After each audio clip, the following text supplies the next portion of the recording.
Baik, sebelum ke para hakim, saya minta dijelaskan dulu dari Kementerian Bidang PMK, dari beberapa KL yang ditunjuk sebagai penyalur dana program perlindungan sosial ini yang di bawah koordinator Bapak, bisa dijelaskan Pak, kementeriannya atau KL-nya. Terima kasih Yang Mulia. Berbagai macam tadi sudah kami sebutkan bahwa Perlinsos itu ada 3 kategori. Pertama yaitu subsidi, yang kedua bansos, dan yang ketiga jamsos.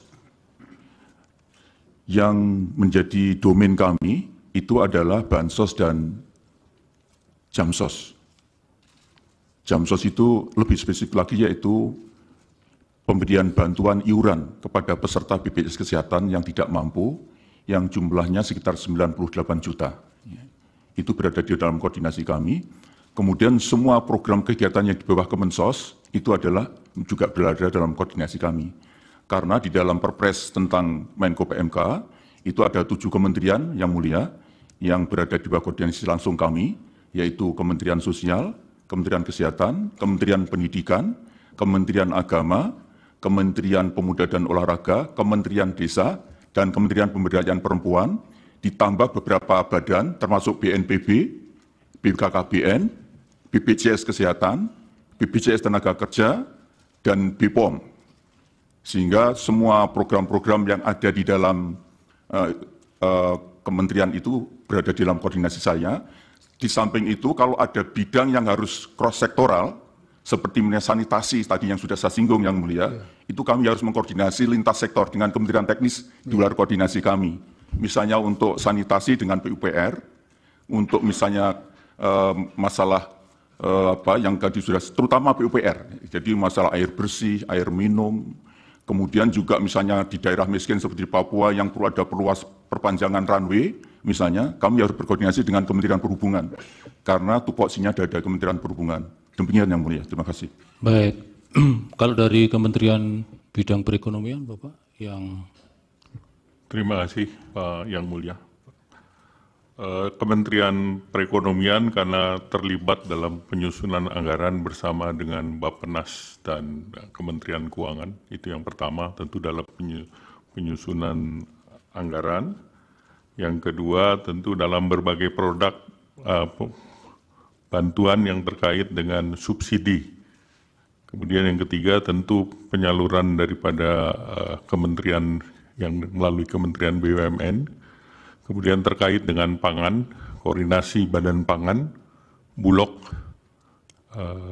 dan juga berbagai kementerian lain. Jadi tentu berbagai perlinsos sebagian besar muaranya ada di anggaran.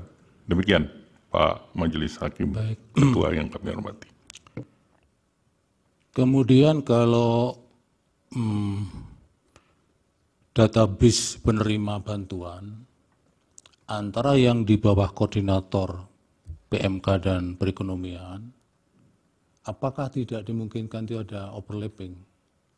Artinya satu jenis bantuan di antara sekian banyak jenis bantuan itu, kemudian juga dimungkinkan akan tercover di jenis bantuan yang berbeda di jenis yang ditangani oleh koordinator kementerian yang berbeda.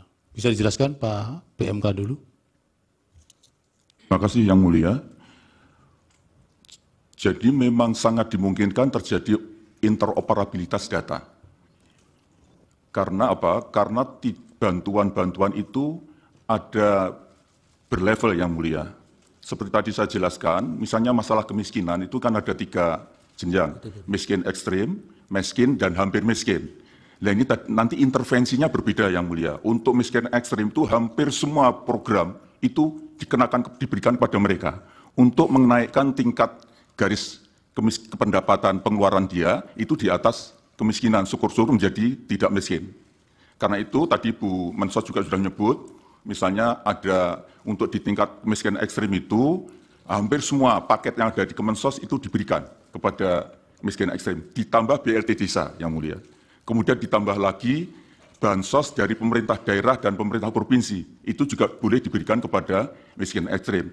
Tapi untuk di tingkat miskin, itu BLT desa dan bansos pemerintah provinsi tidak dibolehkan. Tadi Bu Risma sudah menyinggung, misalnya untuk yang hampir miskin, yang 18.800 juta, yang sisa dari 18.800.000, itu hanya menerima BLT El Nino, kemudian naik lagi 22,22 juta, itu hanya menerima sekitar 4 juta hanya menerima bantuan beras dari BPJPN. Ini jadi untuk mengintervensi penanganan kemiskinan itu dilakukan secara berjenjang sesuai dengan kadar kebutuhan atau tingkat kebutuhan yang dialami oleh masing-masing, dan itu kami lakukan berdasarkan by name by address. Baik, dari Pak Menko Perekonomian ada tambahan? Tambahan sedikit bahwa seluruh program yang didesain itu mengacu kepada data yang ada di Kemensos, DTKS, kalau itu menggunakan data KPM, penerima PKH ataupun sembako. Kalau itu kita sasarkan berbasis terakhir menggunakan data dari P3KE, yaitu data pensasaran percepatan penghapusan kemiskinan ekstrim yang wali datanya ada di Kementerian Menko PMK. Jadi kami mereferensi sama. Sebagai contoh, mungkin program yang terkait dengan kartu prakerja itu seperti tadi kita melakukan screening berbasis data Dukcapil dari Kementerian Pendidikan, Dapodik, kemudian DTKS dan yang lain. Jadi itu interoperability dan kesamaan data di pemerintah itu disinkronkan semua. Demikian yang mulia. Baik, kalau demikian pada saat penyaluran, Bapak-Bapak, khususnya di Januari dan Februari 2024 itu, apakah dimungkinkan dua bantuan atau lebih dari satu jenis bantuan itu kemudian disalurkan secara bersamaan, fokusnya di Januari dan Februari ya, 2024 kemarin, apakah itu ada dan kemudian apakah dua kementerian kemudian ada koordinasi ataukah masing-masing kemudian berjalan sendiri-sendiri?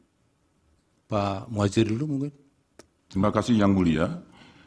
Tadi sudah saya sampaikan, bantuan secara simultan itu bukan hanya pada Januari saja, sejak dulu begitu. Iya, Ya. Ini di Januari dan Februari, Pak. Iya, sama Yang Mulia. Jadi misalnya terutama dari dari 1,12%, sekitar 5 juta penduduk yang miskin ekstrim, itu menerima hampir semua. Jadi dia juga menerima PKH, kalau di dalamnya ada kriteria-kriteria, karena PKH ini Yang Mulia, itu diberikan kepada keluarga miskin, tetapi dengan kriteria tertentu. Misalnya di situ ada ibu hamil, ada ibu menyusui, ada anak sekolah, ada keluarga difabel, ada keluarga lansia. Jadi kalau nanti di dalam keluarga miskin itu ada salah satu atau beberapa orang yang memenuhi kriteria ini, dia dapat juga PKH. Kemudian dia juga dapat BLT bansos, makanan dari Kemensos. Dia juga bisa mendapatkan bantuan juga dari El Nino, bantuan pangan El Nino. Dia juga bisa mendapatkan bantuan dari beras, percadangan pangan beras. Sehingga kita harapkan yang miskin ekstrim ini dengan mendapatkan bantuan dari semua sisi, itu akan terangkat pendapatannya menjadi di atas garis kemiskinan. Sehingga upaya kita untuk mentarget tahun 2014, miskin ekstrim 0%, itu bisa terselesaikan Yang Mulia.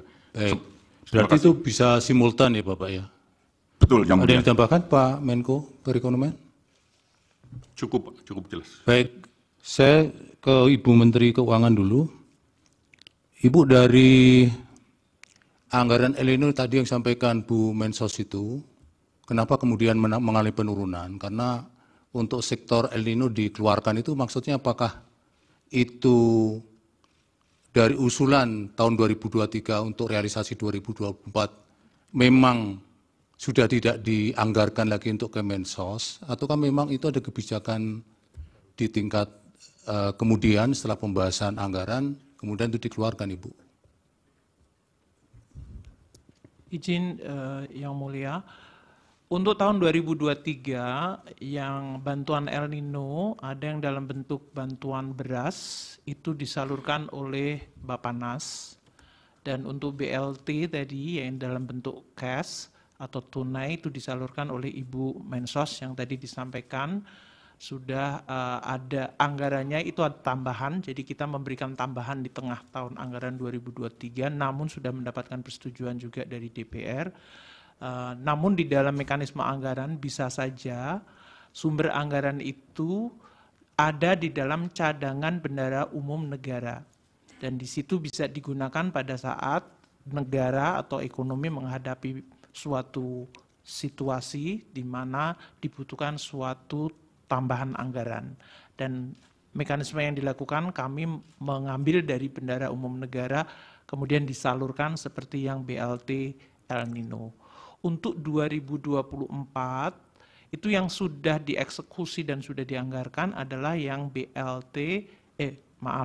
adalah bantuan pangan yang ada di Kementerian di Bappenas. Itu yang 10 kilo untuk 6 bulan. Sedangkan yang BLT El Nino 2024 belum dieksekusi atau tadi namanya menjadi mitigasi risiko pangan. Itu yang dimungkinkan Kemensos pun akan bertambah. Akan ditambahkan anggarannya, namun tadi Bu Mensos mengatakan belum memulai. Sampai hari ini kami di Kementerian Keuangan belum mendapatkan dokumen dari Kemensos untuk bisa mengeksekusi bantuan mitigasi pangan tersebut. Jadi belum ada pelaksanaannya. Kalau yang berkaitan dengan 6 tahun terakhir pelaksanaan atau pencairan anggaran di Januari Februari ajak tadi Ibu, tapi ada di 2023 mengalami pengecualian karena ada koordinasi dengan perbankan, tadi maksudnya apa Ibu? Jadi begini Bapak, jadi mohon maaf setelah kita dalami, kan kenapa penyerapan itu kecil. Nah ternyata ada yang daerah, misalkan kayak Aceh, itu dia harus nyebrang orang itu. Dia harus nyebrang kalau ngambil karena tidak ada ATM, tidak ada pos, sehingga dia harus nyebrang. Nah mereka itu nyebrangnya, yang diterima itu paling banyak 450. Nyebrangnya itu butuh 600.000 gitu. Sehingga kemudian mereka nggak ambil karena atau diambil di akhir tahun gitu karena Mbak sesuai. Iya, begitu. Nah, kemudian ada lagi yang bank seperti di daerah Bali. Itu ada di daerah di mana bank BTN itu nggak ada di kabupaten itu. Sehingga dia butuh untuk membayar transport, untuk mengambil bank itu di kabupaten yang lain, itu lebih banyak daripada yang dia terima. Itu yang kemudian kita rapatkan dengan Imbara, yang tadi saya sampaikan ada Pak Wamen BUMN datang, untuk bagaimana ini. Jadi kami pindah bank, yang bisa bank apa di situ? Kami pindah bank, kita ganti banknya. Kemudian ini gimana? Ada yang penyerapan 3 bulan. Itu kenapa nggak bisa yang baru? Jadi misalkan bapaknya ini meninggal, kita ganti dengan nama anaknya penerima. Itu bank tidak bisa serta-merta mengganti nama ini. Butuh waktu 3 bulan untuk sampai jadi rekening itu. Akhirnya kemudian disepakati, di situ ada seluruh bank, kemarin rapat dengan kami, di seluruh bank, sehingga dan PT Pos disepakati untuk penerima baru, itu disalurkan lewat PT Pos, karena PT Pos bisa 1 minggu, dia bisa mengeluarkan rekening itu. Sehingga saat itu kita butuh, itu yang pertama. Masalah yang kedua adalah beberapa temuan BPK, kita juga nggak berani melangkah itu. Kenapa? Contohnya misalkan, ditemukan oleh BPK itu, PNS itu penerima, gitu. Nah kami butuh waktu, apa iya dia PNS, betul? Atau bukan, itu. Jadi itu salah satu kenapa di 2023 itu agak mundur. Jadi temuan itu ada yang mohon maaf, dia masuk di datanya AHU. AHU itu di Kementerian Kumham. Dia sebagai di situ ditulis sebagai komisaris perusahaan A. Tapi ternyata setelah kita cek ke lapangan dia hanya cleaning service. Ya, akhirnya bisa kita klarifikasi dengan BPK bahwa ini orang miskin. Lah kalau namanya dipakai di sini kan ya bukan salah orang ini gitu kan, Pak. Ternyata kita bisa tunjukkan dan alhamdulillah yang 2023 kita clear soal itu. Kita clear yang PNS itu memang harus kita serahkan ke daerah karena di daerah itu tidak, PNS itu tidak hanya di daerah itu, bukan hanya kewenangan daerah seperti guru, kemudian PNS di daerah, tapi ada PNS di kejaksaan, ada PNS di kepolisian, ada PNS di pengadilan, sehingga mereka mengembalikannya juga butuh proses waktu. Namun kemudian nggak bisa saya putus, ini harus jalan kita. Ya sudah ada beberapa temuan lagi yang seperti itu modelnya. Iya, kemudian di 2024 Januari Februari sudah normal Ibu? Ya normal, alhamdulillah normal. Jadi yang apa namanya itu malah di tahun 2021 saat awal COVID itu saya persis masuk 2 Januari kita keluarkan karena saat itu COVID. Baik, kalau berkaitan dengan pengusulan anggaran tahun yang akan berjalan tahun berikutnya, ya. Untuk El Nino itu Kemensos apakah itu memang kebijakan tersendiri ataukah itu harus diusulkan juga dari kementerian terkait termasuk kami nggak bisa berani mengusulkan Bapak termasuk yang tahun-tahun sebelumnya? Iya, kami nggak berani mengusulkan karena kami kan nggak tahu ke kondisi keuangan apakah bisa apa enggak. Kami nggak berani. Biasanya diadakan rapat kemudian disepakati apa begitu. Karena kami tidak berani karena kan kami tidak tahu ya. Makro kondisi ya, sudah, makro artinya masalahnya. Ibu tidak mengusulkan ya? Ya, tidak ada mengusulkan. Bu Menteri Keuangan ada tambahan? Jadi tadi yang disampaikan oleh Ibu Mensos dengan 2023 yang tadi masih ada penataan kembali data maupun penyalurannya dengan perbankan maupun pos. Memang realisasi Januari Februari hanya kurang dari 1 triliun.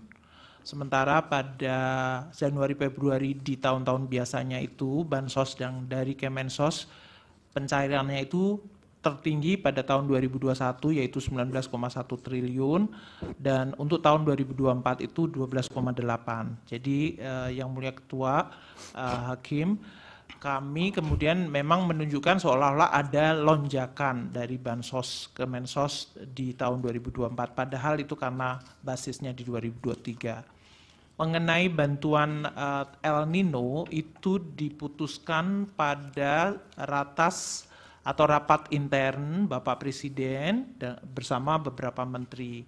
Pertama waktu itu bicara mengenai data, termasuk pembahasan mengenai adanya data Reksosek, yaitu mengumpulkan semua data dari rumah tangga di Indonesia yang diharapkan bisa menjadi suatu data bersama untuk tadi yang disampaikan oleh Yang Mulia Hakim mengenai pentingnya untuk koordinasi data. Kemudian juga dibahas mengenai kondisi El Nino yang menyebabkan produksi beras dan harga beras yang meningkat, sehingga kemudian diputuskan untuk memberikan tambahan itu sejak tahun 2023. Dan eksekusinya untuk bantuan pangan sejak September 2023. Kalau ada keputusan rapat tersebut, maka kemudian proses anggarannya, kalau eksekutornya adalah Bappenas, maka Bappenas akan mengajukan anggaran kepada kami di Kementerian Keuangan berdasarkan keputusan rapat Presiden atau rapat internal bersama Presiden, Wapres, dan beberapa menteri. Itu yang biasanya dilakukan, Bapak. Yang ratas itu Ibu masih ingat waktunya kapan? Yang pembahasan khusus El Nino?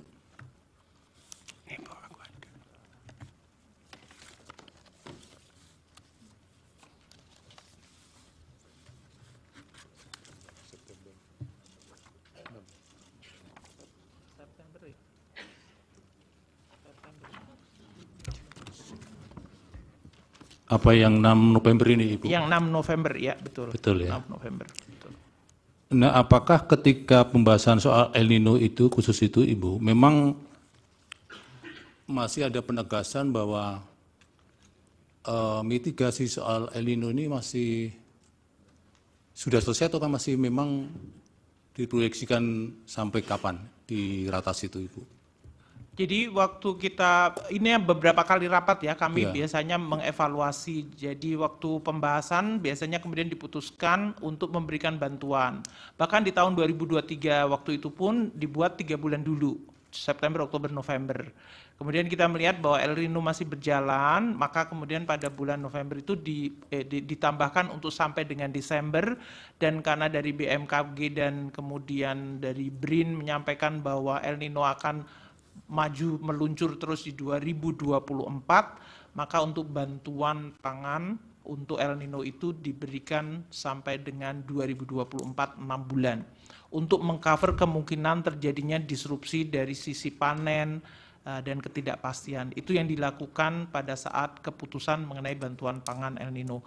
Untuk bantuan cash, memang waktu itu karena dari Ibu Menteri Sosial masih mengeksekusi dengan PKH dan tradisional program regulernya, memang kemudian dilihat apakah diperlukan tambahan bantuan tunai tersebut. Kami juga menyampaikan selalu kepada Bapak Presiden dan para menteri seperti biasa, Bapak, anggaran itu kan bukannya tidak terbatas. Jadi kami biasanya selalu cenderung sangat hati-hati untuk kita melihat dan memang apakah betul-betul diperlukan. Demikian. Jadi memang mulai 6 November 2023 untuk El Nino masih diproyeksikan hingga 6 bulan di 2024 ya, Ibu? Betul. Baik, dari Prof. Arief. Baik, terima kasih Ketua. Mohon izin para hakim yang mulia saya mendahului. Saya mencoba untuk meletakkan dulu pada kerangka garis besarnya kenapa kita memanggil untuk didengar keterangannya 2 Menko dan 2 Menteri. Jadi begini, ada dalil dari pemohon. Kedua pemohon itu yang menyebabkan Mahkamah memerlukan penjelasan dari Bapak Menko dan Ibu Menteri Keuangan. Begini juga, untuk pendidikan, karena sidang Mahkamah Konstitusi itu mendapat perhatian publik yang sangat luar biasa. Tidak saja di nasional, tapi juga internasional. Saya pada waktu terakhir ditugaskan Mahkamah Konstitusi ke Venice, itu ada pertemuan Biro MK sedunia, saya hadir di sana. Para ketua asosiasi MK yang hadir di situ dari seluruh dunia, benua-benua itu mewakili benua-benua, menanyakan kepada saya mengenai Pilpres dan Pileg di Indonesia. Jadi ini mendapat perhatian yang sangat luas, sehingga ada pendidikan sosial, ada pendidikan politik yang harus kita lakukan dalam persidangan ini. Oleh karena itu, perlu saya sampaikan ada payung yang harus saya sampaikan atau kerangka yang harus kita sampaikan dulu. Kehadiran Bapak Menko dan Ibu Menteri ini kenapa tidak disumpah? Mungkin ada pertanyaan itu. Beliau itu tidak disumpah karena sumpah jabatan yang dilakukan di istana pada waktu dilantik menjadi menteri melekat sampai pada waktu memberikan keterangan di persidangan ini. Jadi Bapak Menko dan Ibu Menteri itu memberikan keterangan di sini di bawah sumpah di pengadilan. Kemudian yang kedua begini, saya kebetulan hakim konstitusi di antara kita bersembilan, itu yang terlibat mengadili Pilpres dan Pileg 3 kali. Jadi saya mempunyai pemahaman yang agak komprehensif, mendalam. Pilpres kali ini lebih hiruk pikuk. Pilpres kali ini diikuti dengan beberapa hal yang sangat spesifik yang berbeda dengan Pilpres 2014 dan Pilpres 2019. Ada pelanggaran etik yang dilakukan di Mahkamah Konstitusi, dilakukan di KPU, dan banyak lagi yang menyebabkan hiruk pikuk itu. Nah, yang terutama mendapat perhatian yang sangat luas dan kemudian didalilkan oleh pemohon itu cawe-cawenya kepala negara. Nah, cawe-cawenya kepala negara ini, Mahkamah sebetulnya juga kita memanggil kepala negara, Presiden Republik Indonesia. Kelihatannya kan kurang elok. Karena Presiden sekaligus kepala negara dan kepala pemerintahan. Kalau hanya sekedar kepala pemerintahan akan kita hadirkan di persidangan ini. Tapi karena Presiden sebagai kepala negara, simbol negara yang harus kita junjung tinggi oleh semua stakeholder, maka kita memanggil para pembantunya. Dan pembantunya ini yang berkaitan dengan dalil pemohon. Kenapa kita panggil? Itu karena begini. Dalil pemohon mengatakan keberpihakan lembaga kepresidenan dan dukungan Presiden Joko Widodo dalam Pilpres. Nah, itu kemudian memunculkan beberapa hal. Satu, cawe-cawe yang sudah saya sebutkan tadi, kemudian keterlibatan ASN, TNI, Polri yang tidak netral, ada sangkaan, dugaan PJ Gubernur, Bupati, Wali Kota, yang PJ itu juga ikut bermain di situ. Ini sangkaan atau dugaan yang perlu dibuktikan di persidangan ini. Kemudian ada peran serta lurah kepala desa juga yang ikut cawe-cawe, ikut menggalang massa, dan kemudian bansos yang dianggap mempunyai korelasi dengan elektoral.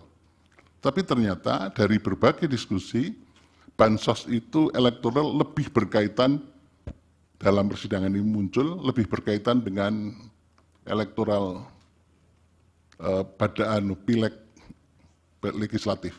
Nah, ini mungkin Pak Erlangga nanti bisa Jadi yang partai yang naik pesat suaranya adalah Golkar. Nah, ini yang mungkin nanti bisa direspon, ya. Dari situ kita begini. Yang pertama perlu saya sampaikan, kita itu untuk menjadi pelajaran kita bersama, saya tidak menggurui Bapak Menko, Ibu Menteri Keuangan, dan semua pihak, saya tidak punya pretensi menggurui. Saya akan mengatakan begini. Teori yang saya kembangkan, negara Indonesia itu adalah negara yang religious welfare state. Sementara orang Indonesia baru mengatakan Indonesia negara welfare state. Tapi kalau saya mengatakan Indonesia adalah negara religious welfare state. Artinya kesejahteraan tidak hanya yang lahir maupun yang lahir, tapi mau batin juga. Tapi sementara dalam teori yang berkembang hanya disebut welfare state. Tapi kalau saya mengatakan karena ideologi Pancasila, sila pertama, maka Indonesia adalah negara religious welfare state. Kemudian kita harus membangun peradaban, hukum yang negara hukum yang demokratis dan berketuhanan. Dari sini, maka Bapak Ibu sekalian, kita ingat sekali pesan dari The Founding Fathers. Yang penting pada kesempatan ini perlu saya sampaikan adalah semangat penyelenggara negara. Semangat penyelenggara dan semua stakeholder harus mempunyai etiket yang baik dalam mengelola negara. Etiket baik itu berdasarkan etik, moral, hukum, dan nilai-nilai sosial budaya yang berkembang di Indonesia. Itu semua diorientasikan pada kepentingan kesejahteraan rakyat. Ini yang harus menjadi pedoman kita. Oleh karena itu, Bapak Ibu sekalian, para Bapak Menko, kita dalam berhukum tidak sekedar rule of law, tapi rule of ethic. Nah, dalam kesempatan ini, maka ada beberapa hal yang praksis yang perlu saya pertanyakan kepada Bapak Menko dan Ibu Menteri Keuangan. Yang pertama, dalil-dalil permohonan itu menyangkut yang saya sebutkan bansos tadi. Untuk yang lain-lain sudah kita bahas, tapi ini perlu kita bahas mengenai bansos. Yang pertama, kita mengenal lembaga. Ada Menteri Sosial, kemudian ada kaitannya dengan Kepala Badan Pangan Nasional, kemudian ada Kepala Bulog. Pada saat-saat kritis, saya baca di mass media, Kepala Bulog Budi Waseso diganti, ada faktor apa ini yang melatar belakangi? Saya mau tanya. Jadi di situ Kepala Badan Pangan Nasional Pak Arief Prasetyo Adi, kemudian ada pergantian Kepala Bulog, dan kaitannya dengan Kementerian Sosial. Itu apa yang ada di balik itu? Kunjungan-kunjungan daerah pas kebetulan itu di waktu kampanye, sehingga menimbulkan sangka dan saling curiga, saling fitnah di antara kita anak bangsa. Nah, itu menggunakan bansos apa, di mana, dari mana itu.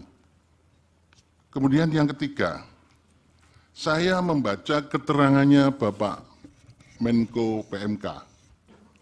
Di sini ada kata-kata begini, pelaksanaan tugas PMK dimaksudkan untuk memberikan dukungan pelaksanaan inisiatif dan pengendalian kebijakan berdasarkan agenda pembangunan nasional dan penugasan Presiden.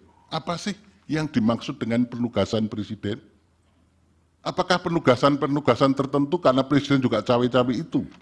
Karena kalau saya membaca sebetulnya, agenda pembangunan nasional itu sudah termasuk Presiden itu akan menugaskan apa ya ada di situ. Tapi kok ada frasa yang khusus penugasan Presiden?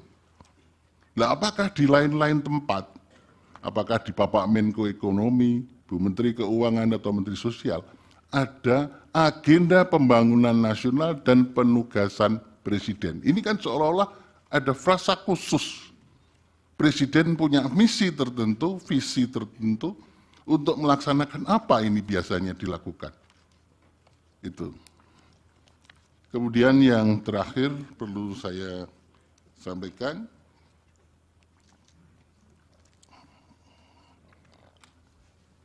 iya, ini catatan saya belum ketemu, nanti saya mungkin bisa sampaikan. Terima kasih.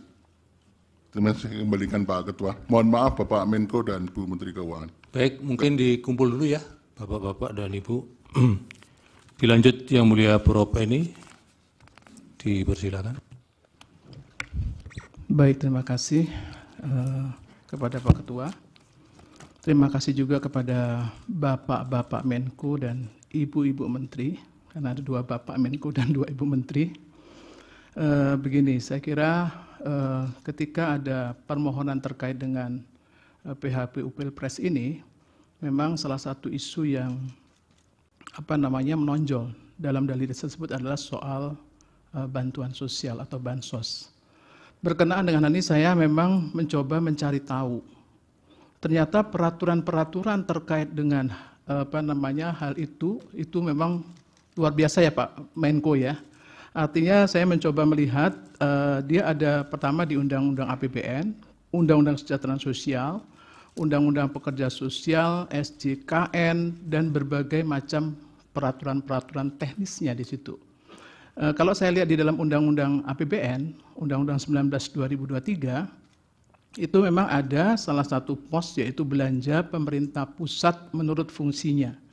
Yang tadi Bu Menko sudah menyampaikan, itu berkaitan bagaimana kemudian pemerintah ini harus mencapai tujuan kita bernegara untuk mencapai tujuan pembangunan nasional kita, salah satunya. Nah, di situ saya mencoba mencari kemudian dari lebih detail lagi, yaitu di dalam penjelasan pasal 8 ayat 2 huruf A, Undang-Undang APBN itu ketika bicara belanja pemerintah pusat menurut fungsinya, itu baru ketemu ada fungsi perlindungan sosial di situ. Ya Bu Menko ya, fungsi perlindungan sosial, yang kemudian muncullah bantuan sosial. Itu nyelempit ibaratnya di penjelasan itu bantuan sosial itu. Yang salah satunya dinyatakan adalah untuk melindungi terjadinya risiko sosial. Nah, berkaitan dengan hal ini saya ada beberapa pertanyaan ini kepada Pak Menko maupun nanti kepada Ibu Menteri. Seberapa besar sebetulnya risiko sosial yang terjadi di 2023, kemudian yang diperkirakan akan terjadi di 2024. Sehingga kemudian saya lihat di sini memang ada kenaikan perlinsosnya itu sekitar 50 triliun ya Bu ya. Nah, kemudian di situ yang menjadi persoalan adalah apakah memang di awal-awal tahun di awal tahun itu adalah dimulai dari Januari, Februari, ya, di mana tahun-tahun itu disebut dengan tahun-tahun atau saat-saat politik seperti itu memang kemudian anggaran itu sudah bisa dicairkan. Apakah itu menggunakan anggaran di luar itu, apakah memang itu real anggaran 2024 yang sudah bisa dicairkan untuk Perlinsos? Itu mohon nanti bisa dijelaskan di awal tahun itu. Apakah pada saat di awal tahun itu juga, itu bisa kemudian dilakukan automatic adjustment, yang tadi didasarkan pada pasal 28 ayat 1 huruf E itu sudah dilakukan. Ini karena kalau bicara dalil pemohon ada yang mengatakan itu ada automatic adjustment, benar nggak sih itu? Kami mohon nanti Ibu bisa menyampaikan atau Pak Menko bisa menjelaskan benar nggak ada automatic adjustment berkaitan dengan hal tersebut, ya. Kemudian yang berikutnya, ini ada info yang berkembang juga yang perlu kemudian mendapatkan tanggapan dari Pak Menko dan Ibu Menteri. Apakah benar bahwa ada penahanan anggaran dari kementerian lembaga untuk realisasi bantuan sosial di awal tahun itu? Itu mohon nanti bisa ditambahkan penjelasannya. Selanjutnya adalah, kalau saya baca, ini kembali ke Bu Risma kalau yang satu ini. Di dalam Undang-Undang 11 2009, itu soal kesejahteraan sosial, itu sebetulnya nggak mudah ternyata untuk bisa merealisasikan orang yang mendapatkan bantuan, itu nggak mudah ternyata. Saya lihat ada SK Menteri Sosial di sini, artinya ada data terpadu penanganan fakir miskin, ya, DTPFK, dan data orang tidak mampu atau OTM. Dan itu harus diverifikasi dan divalidasi. Dan seolah-olah ada peng-SK-annya terhadap mereka itu.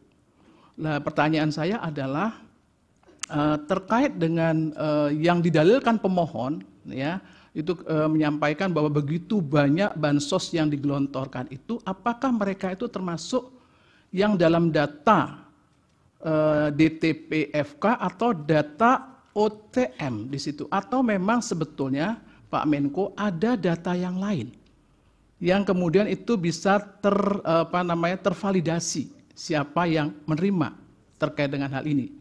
Nah, ini mohon nanti dapat ditambahkan.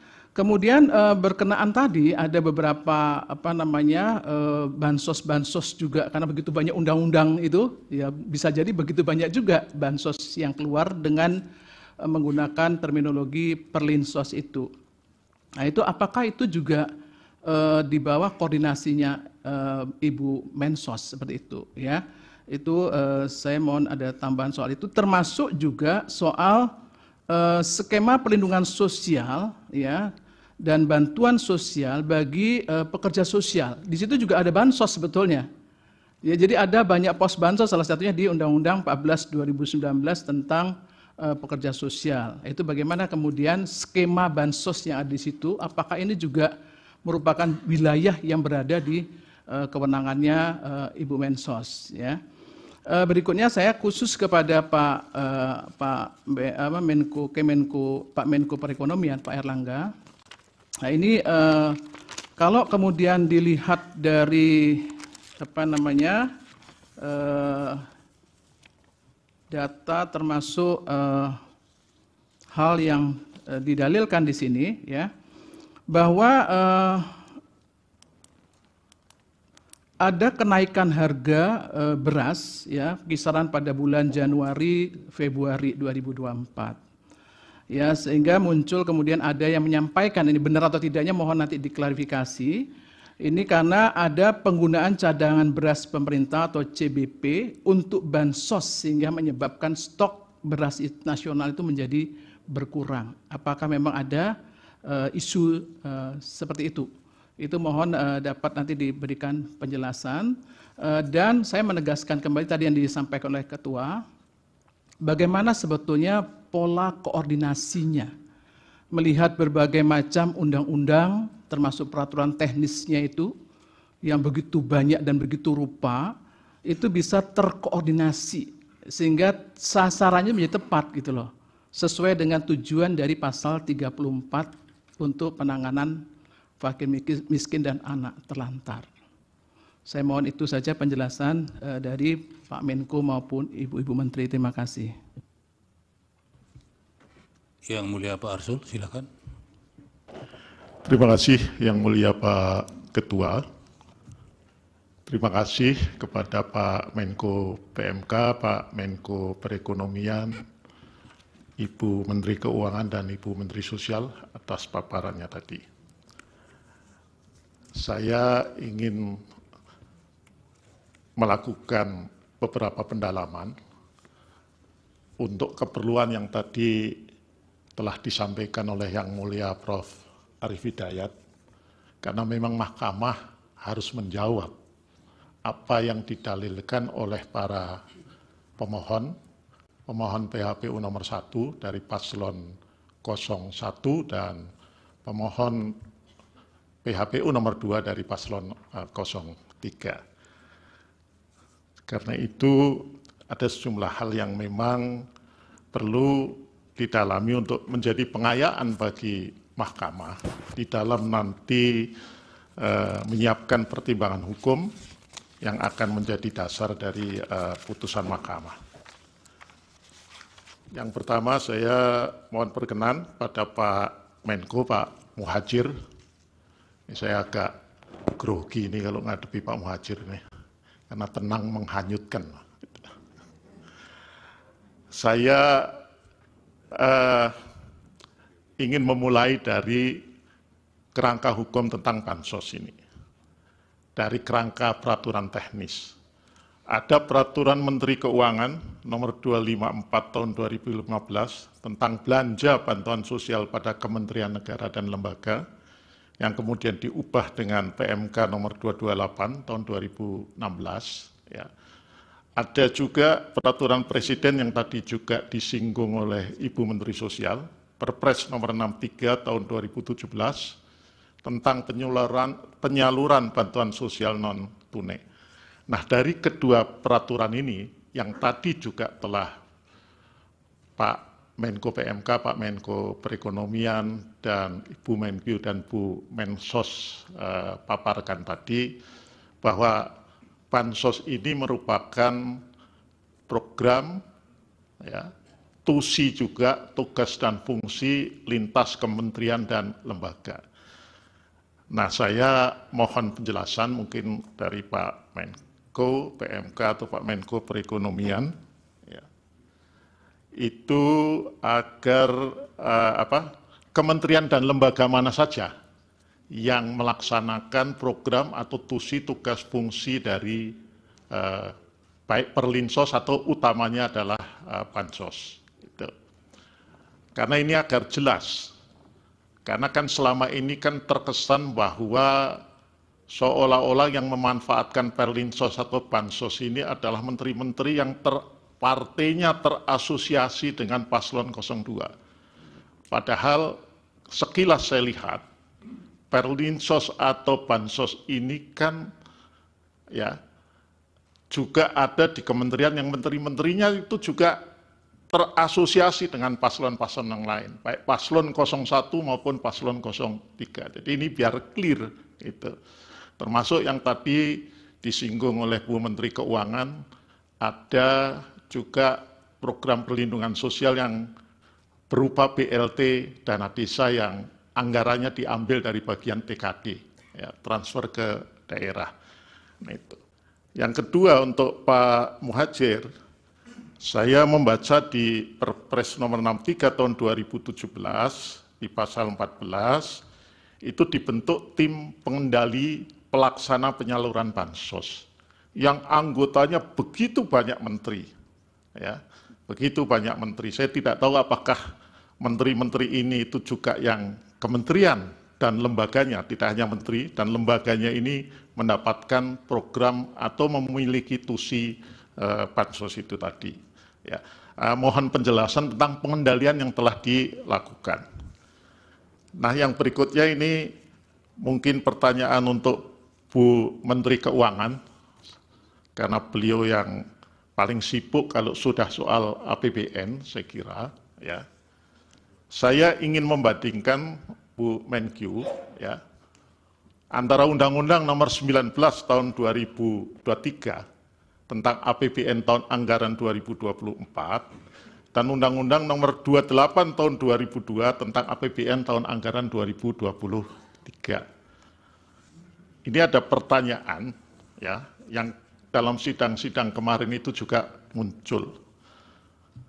Mengapa setelah pandemi COVID dinyatakan berakhir, tetapi perlinsos termasuk bansosnya itu naik?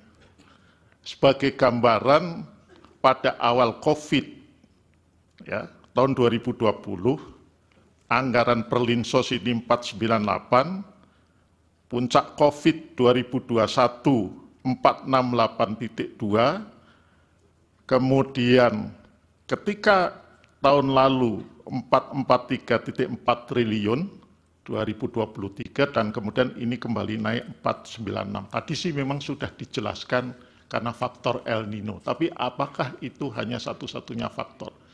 Karena prasangkanya suudonya ini dikaitkan dengan pemilu 2024. Ini barangkali perlu penjelasan.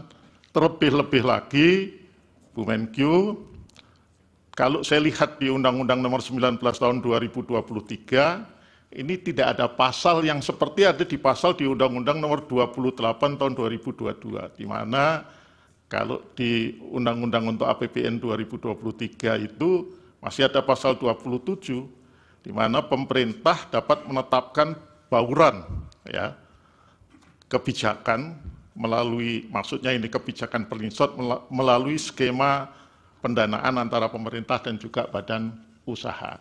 Ini saya kira perlu diklarifikasi agar kita bisa dudukkan secara lebih proporsional ya, terkait dengan, di samping yang tadi tentu sudah dijelaskan oleh Bapak Ibu Menteri, itu hal-hal yang didalilkan oleh para pemohon. Saya kira itu Pak Ketua, supaya bisa berbagi waktu dengan para yang mulia yang lain. Terima kasih. Prof. Guntur, silakan Prof. Baik, terima kasih yang mulia Pak Ketua. Pak Menko PMK, Pak Muhajir, Menko Perekonomian, Pak Airlangga, Bu Menteri Keuangan, Bu Menteri Sosial, dan seluruh hadirin yang sama saya hormati. Pertama-tama tentu saya ingin menyampaikan terima kasih atas keterangan yang telah diberikan kepada mahkamah ini. Tadi sudah Yang Mulia Prof. Arief dan Pak Ketua sudah menyampaikan gambaran ya urgensi kenapa para menteri yang hadir pada kesempatan ini diminta untuk hadir karena kaitannya dengan adanya perkara dalam kaitannya dengan Pilpres ini. Sehingga tentu saya tidak mengulangi lagi, saya langsung saja ke beberapa pertanyaan yang saya ingin tujukan. Pertama kepada Pak Menteri Koordinator PMK, Pak Muhajir. Ini kaitannya dengan anggaran perlinsos ya, perlindungan sosial yang tadi sudah jelas dan beberapa berita juga sudah menyampaikan jumlah anggarannya 496,8 triliun. Yang di dalamnya ini berbagai macam program-program. Nah, tadi juga Yang Mulia Pak Arsul sudah menyampaikan kaitannya dengan adanya tim pengendali. Saya juga memang mau menyoroti menyangkut tim pengendali ini. Nah, apakah yang kaitannya dengan tim pengendali ini memang fungsi dari Kemenko PMK ini sebagai koordinator untuk semua anggaran perlinsos ini, perlindungan sosial, itu untuk semua tim pengendali ini, ada tim pengendali di Kemenko PMK untuk semua program-program perlindungan sosial, untuk semua perlindungan sosial atau per masing-masing. Karena saya juga menemukan ada Perpres 63 2017, ya sebagian disampaikan oleh Pak Arsul tadi, di mana Menteri Menko PMK sebagai ketua pengendali, ketua tim pengendali, di dalamnya ada 18 anggota ya dari berbagai kementerian lembaga. Nah, apakah memang ini, tapi itu hanya untuk kaitannya dengan bansos non-tunai. Nah, apakah bansos yang sifatnya tunai itu ada juga tim pengendalinya? Sehingga saya ingin bertanya, apakah tim pengendali ini untuk keseluruhan dari anggaran perlindungan sosial yang nilainya sebesar 496,8 triliun itu, ataukah memang setiap ada kegiatan atau program itu ada tim pengendalinya lagi? Dan tentu kita akan bertanya, bagaimana kinerja dari tim pengendali ini? Apakah ya selama ya khususnya 2023, 2024 ini yang sampai bulan Maret, ya bagaimana laporan-laporan dari tim pengendali? Apakah ada persoalan-persoalan dalam penyaluran, misalnya kaitannya dengan penyaluran yang berkaitan dengan anggaran perlindungan sosial?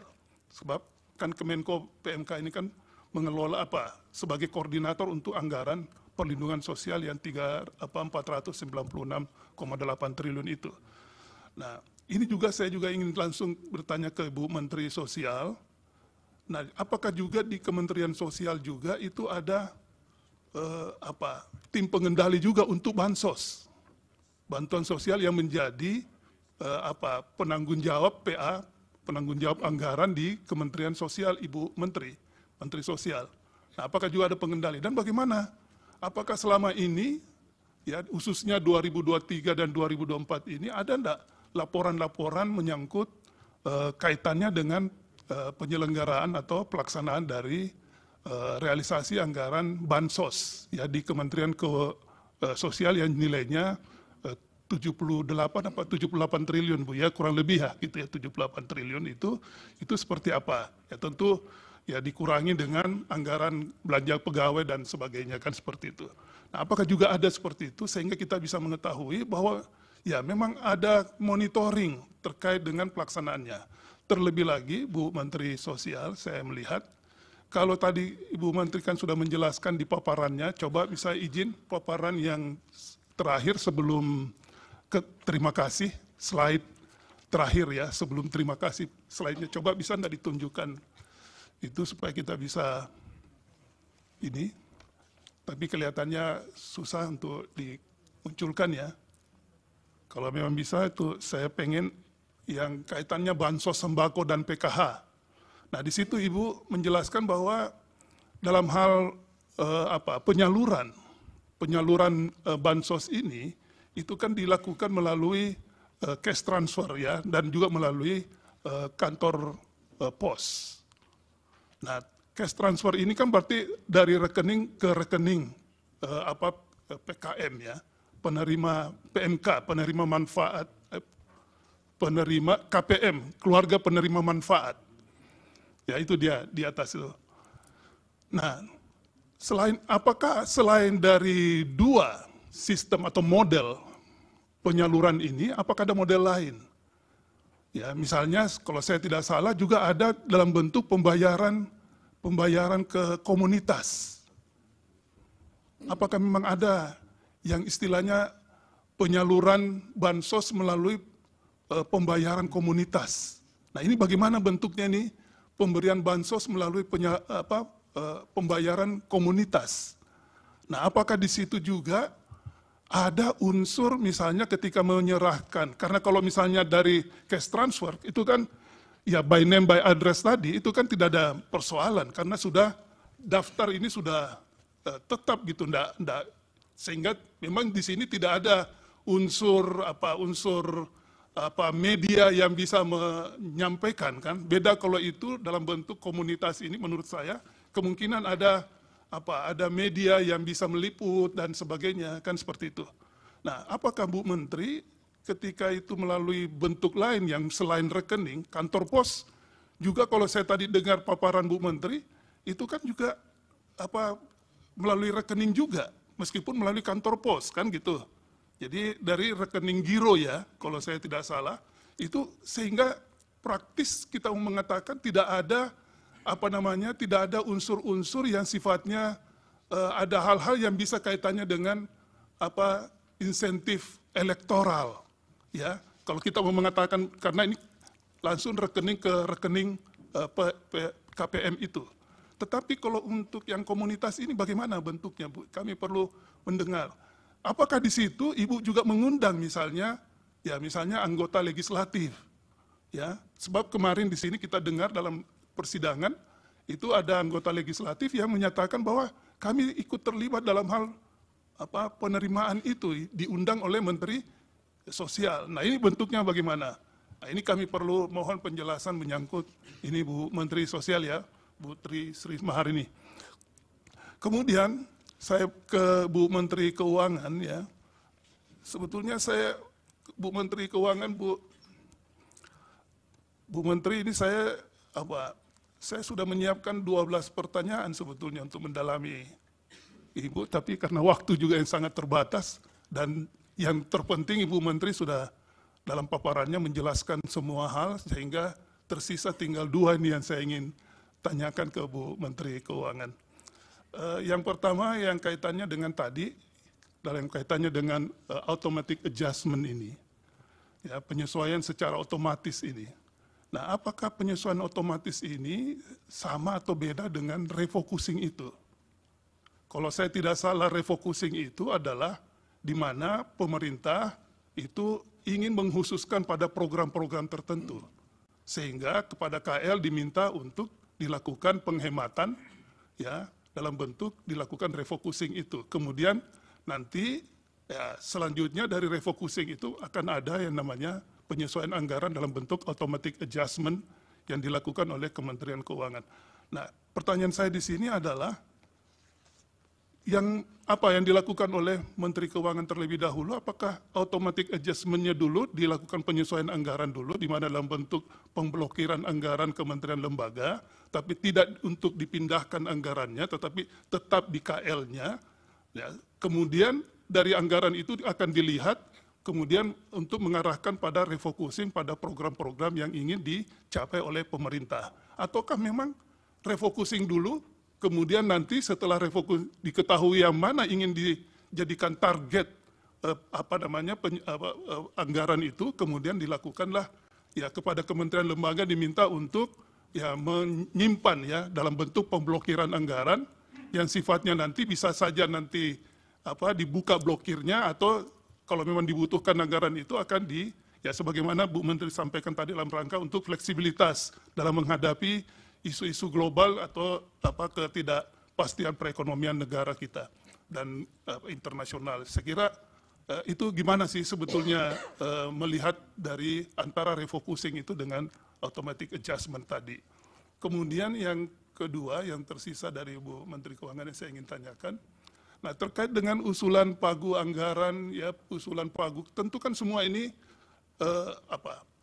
dari anggaran Perlinsos yang besarnya 496,8 triliun itu kan tentu sudah pagu anggaran dari masing-masing KL yang sudah, ini kan sudah fix semua nih, kecuali nanti kalau ada automatic adjustment. Nah, dalam kaitannya dengan automatic, ini isu yang kita juga tangkap juga di dalam persidangan ini, Bu Menteri, itu ada rencana automatic adjustment sebesar 51 triliun. Apakah ini nanti akan mau digunakan untuk dalam kaitannya dengan bansos ini?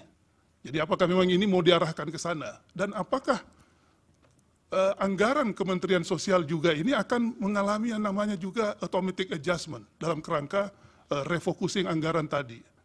Ya, apakah jadi ibaratnya menurut saya sangat ironi kalau memang ini kebutuhannya untuk memberikan dukungan kepada kalangan yang rentan dari segi sosial, kemudian Kementerian Sosial, kemudian anggarannya dilakukan yang namanya automatic adjustment juga, meskipun 5%. Dan 5% untuk Kementerian Sosial itu kan besar juga nilainya.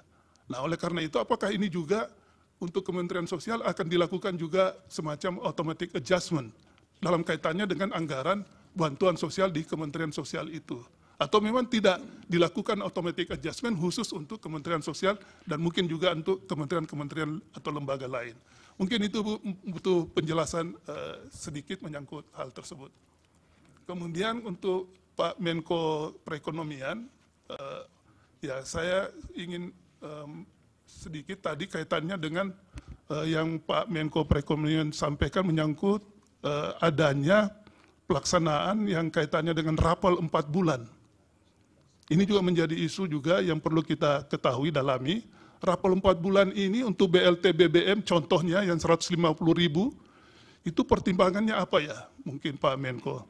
Ya, karena kalau misalnya dalam kondisi seperti ini, kemudian ada dilakukan rapel itu 4 bulan, nah ini kan bisa menjadi duga-dugaan gitu. Jadi ada dugaan-dugaan yang tentu bisa membuat bahwa rencana keinginan pemerintah untuk memberikan rapel itu karena kondisi apa, misalnya dalam keadaan darurat atau antisipasi kondisi yang memburuk, ya. Nah, sehingga perlu dilakukan rapel itu. Ataukah mungkin ada pertimbangan lain sehingga menurut hemat saya yang hal-hal seperti ini perlu clear di dalam ruangan ini supaya kita ketahui apa pertimbangannya sehingga dilakukan, meskipun tadi Pak Menko tadi sudah menyampaikan dasar hukumnya. Dasar hukumnya sudah jelas, ya, tetapi itu dasar hukum untuk rapelnya. Tapi kenapa harus 4 bulan? Kenapa tidak 2 bulan? Kenapa tidak 3 bulan? Dan momentum merapelnya itu, ya, juga mesti ada penjelasan. Kenapa misalnya rapelnya di bulan Januari, Februari, Maret, ya, dan seterusnya. Mungkin ini perlu kami ketahui supaya kita jelas mendapat gambaran menyangkut kaitannya dengan adanya rapel ini. Mungkin itu dari saya, Yang Mulia Pak Ketua, terima kasih.